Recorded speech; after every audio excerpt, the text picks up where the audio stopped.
All right. Let me see. Are we recording? Nope. Now we are. Hey guys, we're back. Look at that, boy. Look at that up there, man. That looks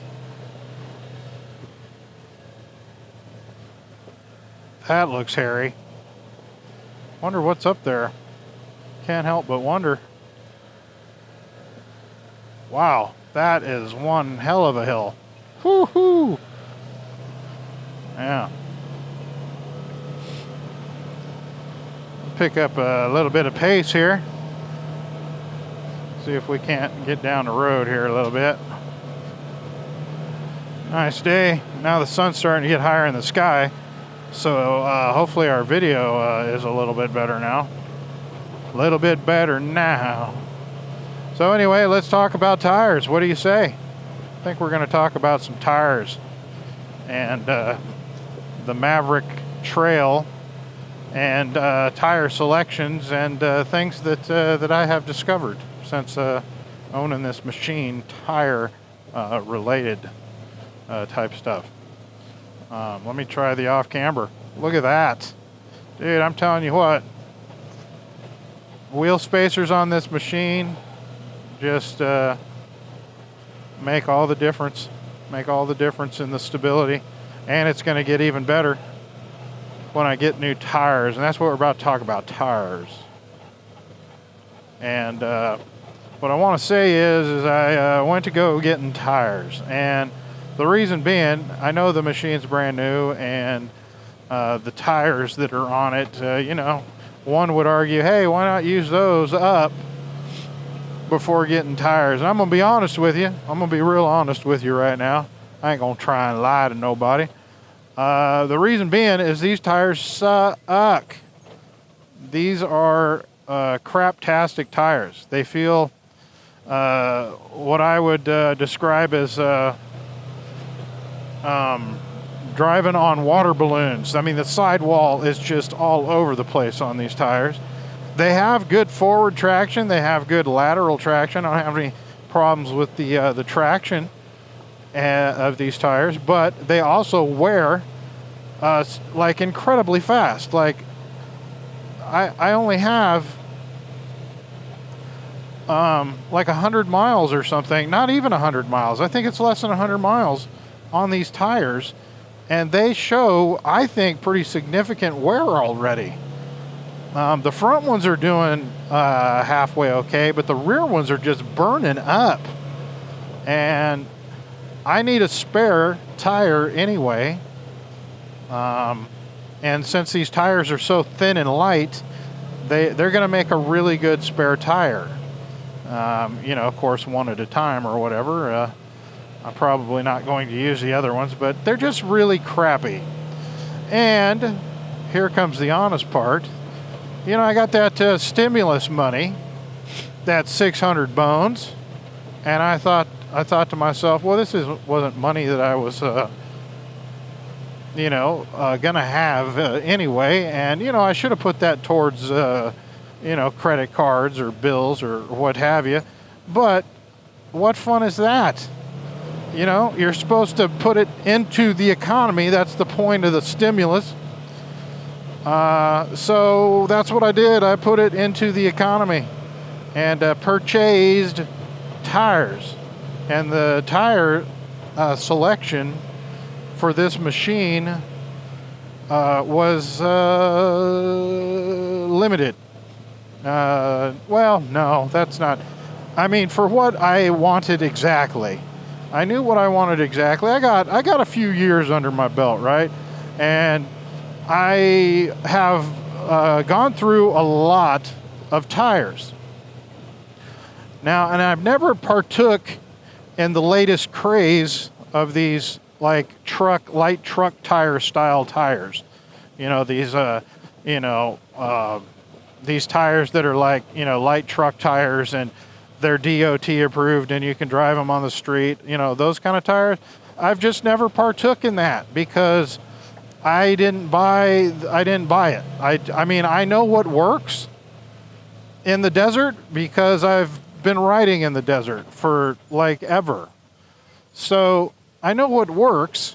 I know what a tread pattern and tire compound, well, not specifically the tire compound, but the type of tire compound that works.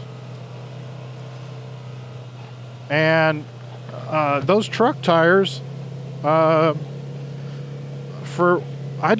honestly just don't think that they'd work as well, but I don't know for sure. It's like one of those things where I've got this opinion, but I have no way to quantify it because I've never tried it. I've never tried them. So the tires for the size that I wanted are very limited because of the 12-inch rim that they put on this machine stock. The rim that they put on here kind of limits your tire selection because you can only go so tall with a 12-inch rim. And then you compound that with, tire manufacturers just bold-faced lying about the height of their tires. You buy a 27-inch tire and it comes, 26 inches. Well, that's not what you wanted. That's in my opinion, false advertising. Ply ratings, that's another thing. They just, there's no standard by which tires are rated ply-wise. They can say anything they want, So you've just got to kind of make educated decisions about tires based on your experience.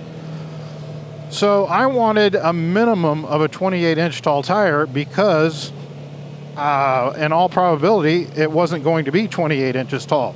It was going to probably be an inch shorter, at like 27 inches. So I wanted at least a 28-inch tire, and it's hard to find that.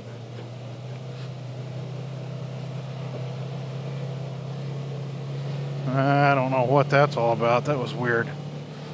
Door just wide open, and there's like this metal box in the back that was open. I don't know what's going on. But so anyway, so that's kind of my thoughts on that. You've just got so many, unknowns with tires, especially if you've never experienced them, or you're choosing a tire that, almost nobody has ever used, or there's just no reviews that you can trust on them. And that's kind of what I was facing. I was like, well, I know a tire like the Blackwater Evolution. Now I know that tire is going to work pretty well out here. That's a tire that's going to grip the ground pretty well out here if I had to guess. Big old lugs like that are going to work really well in most terrain in Arizona.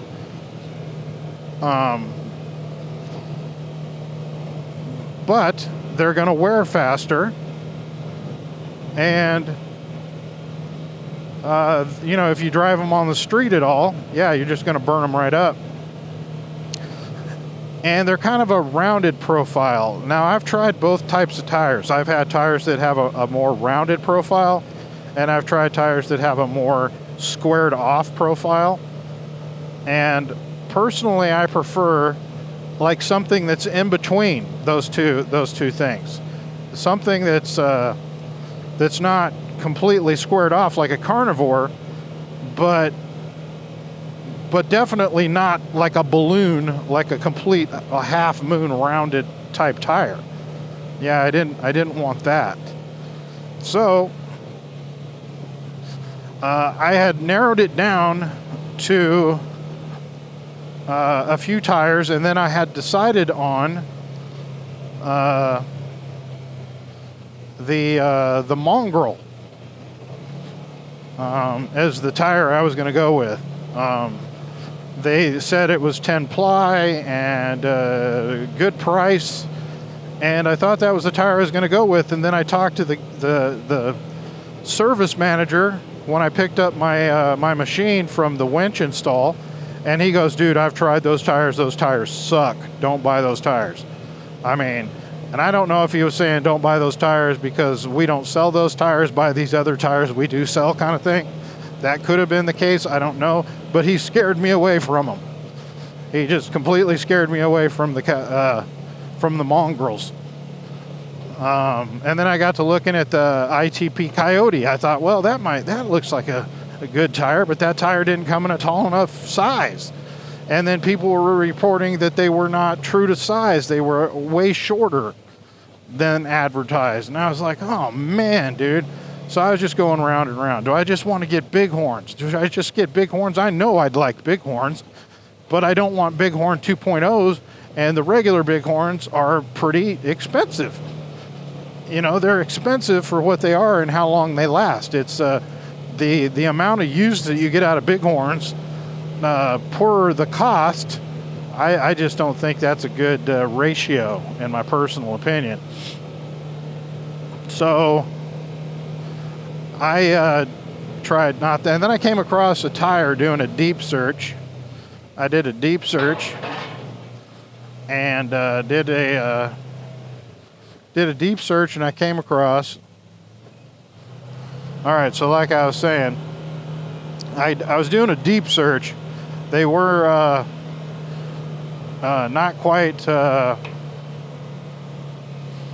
in the front kind of thing.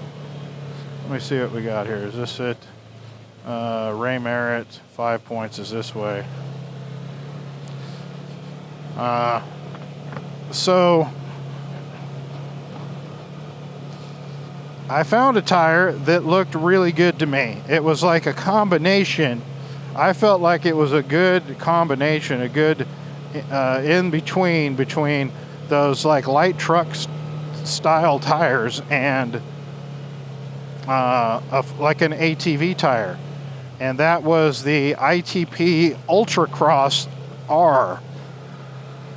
And I don't know why it's got such a ridiculous name or whatever. Can't speak to that, but I don't really like the name. It's a big old long drawn out dealio, but so anyway, so that's the tire I settled on.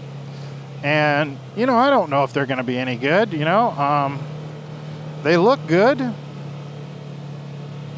so I guess we're going to find out, and I'll report on what I think of them as we go. But there were definite direct reports on the things that were important to me. They had the tire size that I wanted, which was 28, 10, 12. So they'll fit on the stock rims, which I like the look of the stock rims. I'm a little concerned about the durability because when I took them off to put the spacers on, I'm not like really impressed with how well those rims are made. They don't look like they're made very well. But then again, I've never used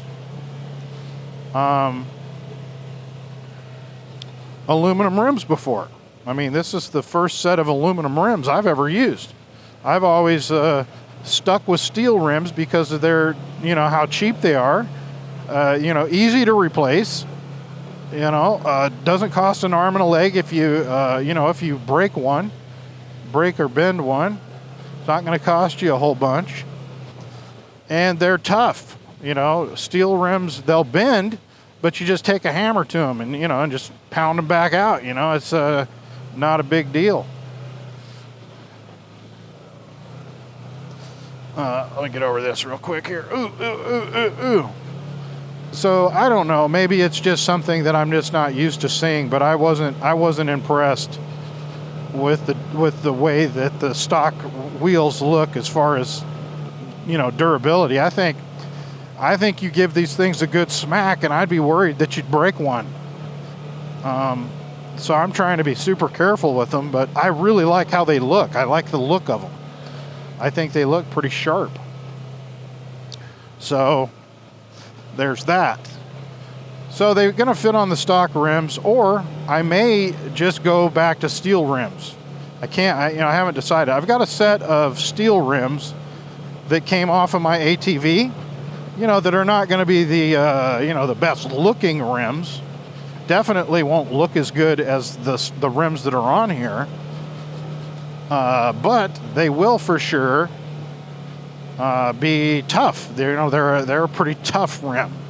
I'm not concerned about the durability of those rims. So I don't know. I haven't decided on that. So it's basically a cosmetic thing at that point. I think the steel rims are definitely more durable. Well, at least they give me the confidence. They make me feel like they're more durable for sure. But they're ugly. They're not the best looking, tires. So, rims. And then there's the option of, maybe finding a set of better looking steel rims used or something that somebody took off of, some machine or something, And I did that, and I can't find anything that somebody took off of a machine that doesn't include the tires for, too much money. They're usually people take off their tires like I'm about to, and they charge, $500 for the set. Well, I only need the rims. I'm not paying $500 for a set of rims. I'll just go buy rims, That's my story, and I'm sticking to it kind of situation. We'll see how good they are when they get here, and then I got to figure out where to get these things mounted, because apparently like Firestone or Discount Tire or Big O or any of these like mainstream large franchise tire shops refuse to mount ATV tires. And then you go to an ATV dealer, the dealer wanted to charge me $120 to mount tires that I did not buy there, as an incentive to, clearly buy tires from them.